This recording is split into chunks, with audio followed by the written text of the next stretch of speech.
Волонтер организации ехал по трассе недалеко от города Норвич, когда заметил у обочины тело сбитого оленя. Увы, мужчина сразу понял, животное погибло. Скорее всего, его сбила проезжающая машина, водитель которой не остановился. Однако, подойдя ближе, волонтер увидел, что это была беременная самка.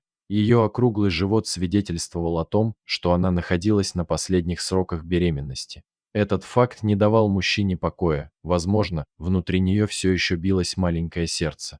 Понимая, что времени на раздумья нет, он решился на нечто невероятное. У волонтера с собой оказались базовые хирургические инструменты, и, благодаря курсам ветеринарии, которые он прошел раньше, он знал, как действовать в таких случаях. Дрожащими руками, прямо на месте, мужчина провел операцию, чтобы попытаться спасти неродившегося детеныша. Его интуиция оказалась верной. Когда он вскрыл живот погибшей самки, внутри оказался еще живой олененок. Кроха был крошечным, беззащитным и слабым, но он дышал, цепляясь за жизнь. Волонтер незамедлительно доставил детеныша в реабилитационный центр. Весь персонал сразу же принялся за дело, стараясь сохранить жизнь новорожденному. Олененок был невероятно слаб, но, как оказалось, характер у него был бойцовский. Каждый день он сражался за свое выживание, а сотрудники центра делали все возможное, чтобы ему помочь. Его кормили из бутылочки специальным молоком, согревали и окружали заботой.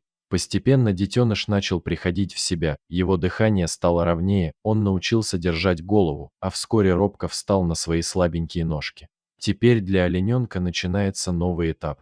Его нужно укрепить, обучить всем навыкам, необходимым для жизни в дикой природе, чтобы в будущем он смог вернуться туда, где ему место, в лес, на свободу. Это будет долгий путь, но у малыша есть все шансы на успех благодаря людям, которые не остались равнодушными. Глядя на его первые шаги, волонтеры центра с гордостью говорят, он настоящий боец. Пусть его жизнь будет долгой и счастливой, а его история – вдохновением для всех, кто верит в чудеса. Удачи тебе, малыш!